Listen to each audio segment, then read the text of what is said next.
किसान भाइयों, अब हम बात करेंगे अजोला से दूध उत्पादन कितना बढ़ता है। सच्चाई और अनुभव के आधार पर हम इसको जानने की कोशिश करेंगे। तो किसान भाइयों नमस्कार, पशुपालक भाइयों नमस्कार। आपने मेरे सारे वीडियो अभी तक देख चुके होंगे और मैं उम्मीद करता हूं कि आपको अजोला से संबंधित जितनी भी तरह के प्रश्न थे वो सब करीब करीब सॉल्व हो गए होंगे। तो आज हम बात करने वाले हैं कि अजोला से दूध उत्पादन कितना बढ़ता है। अजोला खिलाने से दूध उत्पादन तो बढ़ता है, लेकिन असली सवाल है कितना बढ़ता है और कब से असर दिखता है। दूध दूध देने वाले हमारे जो आसपास के जो पशु हैं, जितने भी पशु हैं, उसमें से गाय और भैंस सबसे कॉमन है। और गाय और भैंस में कितना फर्क होता है, तो आज के वीडियो में हम अजोला से दूध उत्पादन बढ़ने से पूरी सच्चाई बताएंगे।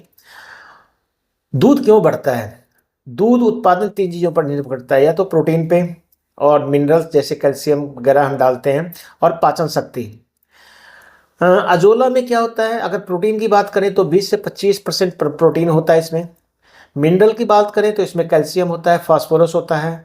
और पाचन शक्ति की बात करें तो ये बहुत ही सुपाच्य है अगर इसको पशु आराम से खाता है तो। जिसके अलावा आयरन, अमीनो एसिड, सभी पोषक तत्व पाए जाते हैं। और ये सारे पोषक तत्व जो हैं वो जो मिल्क दूध की ग्रंथियां उसको सक्रिय रखते हैं, और जिससे क्या होता है कि इसके कारण से दूध जो है पशुओं में बढ़ने लगता है।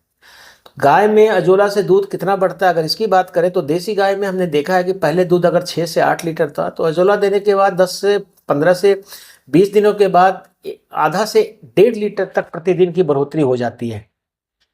जबकि संकर गाय जैसे हॉस्टन फ्रीजियन है, जर्सी है, इस तरह की गाय पहले दूध अगर 10 से 12 लीटर दे रही है, तो अजोला को अगर कंटिन्यूअस खिलाया जाए 15 से 20 या 1 महीने तक, तो 1 से 2 लीटर प्रतिदिन की बढ़ोतरी होती है उसमें।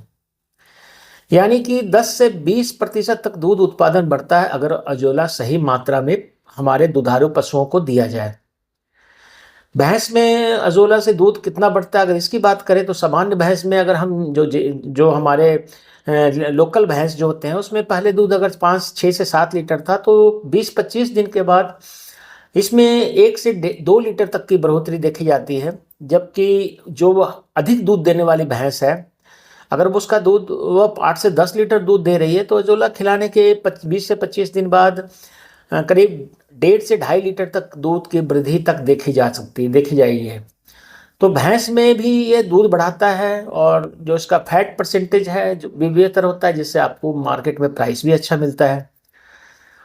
अब अगर कहें कि अजोला का असर कब से दिखना शुरू होगा, तो किसान भाइयों, अजोला कोई दवा तो है नहीं कि इसका असर धीरे धीरे ही दिखेगा।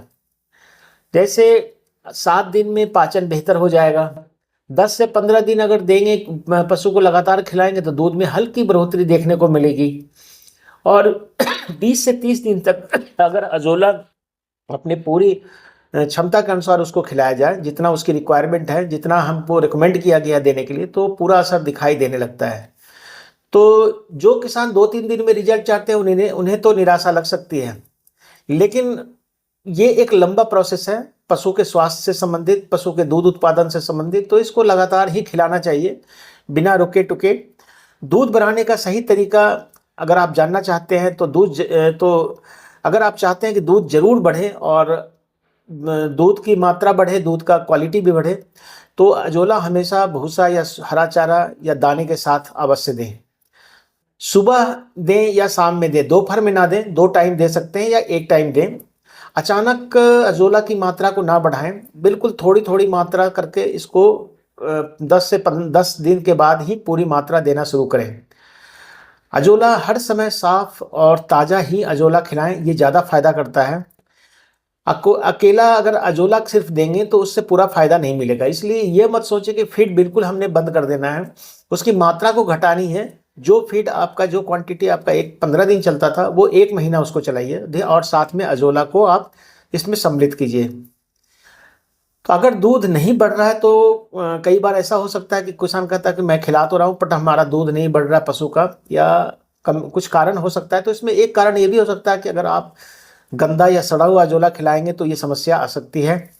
बहुत ज़्यादा मात्रा में भी खिलाएंगे तो भी समस्या आ सकती है। और अगर पशु पहले से बीमार है तो अजोला का पूरा चारा समझ लेना ये भी गलत है। अगर अजोला पशु पहले से बीमार है तो उसको भी ठीक होने में और उसको रिकवरी करने में भी टाइम लगेगा। इसलिए आपको जितना मात्रा, अगर आप अगर देखते हैं कि हमारे पशु का दूध नहीं बढ़ रहा है, तो कुछ कमियों को आप हर समय देखिए कि ये शायद हो सकता है कि इन सब कोई एक कारण जरूर हो। मेरा कहना यह है कि अजोला को सिर्फ हरा चारे के रूप में अगर जितना ज़्यादा खिलाएंगे उतना बढ़िया है। शुरुआत 100 ग्राम से कीजिए किसी भी पशु में, और फिर इसकी उचित जो मात्रा है जो निर्धारित की गई उतना खिलाएं। अगर तो किसान भाइयों, अगर अजोला सही मात्रा और सही तरीके से दिया जाए तो गाय में 10 से 20%, भैंस में 15 से 25% तक दूध बढ़ सकता है। तो ये आज का वीडियो था। अगर वीडियो उपयोगी लगा हो तो लाइक करें, शेयर करें, चैनल को सब्सक्राइब करें, और अगले पार्ट में हम इससे अच्छी जानकारी लेकर के आएंगे कि अजोला से क्या एक बिजनेस मॉडल के रूप में कैसे इसको बनाया जा सकता है। धन्यवाद।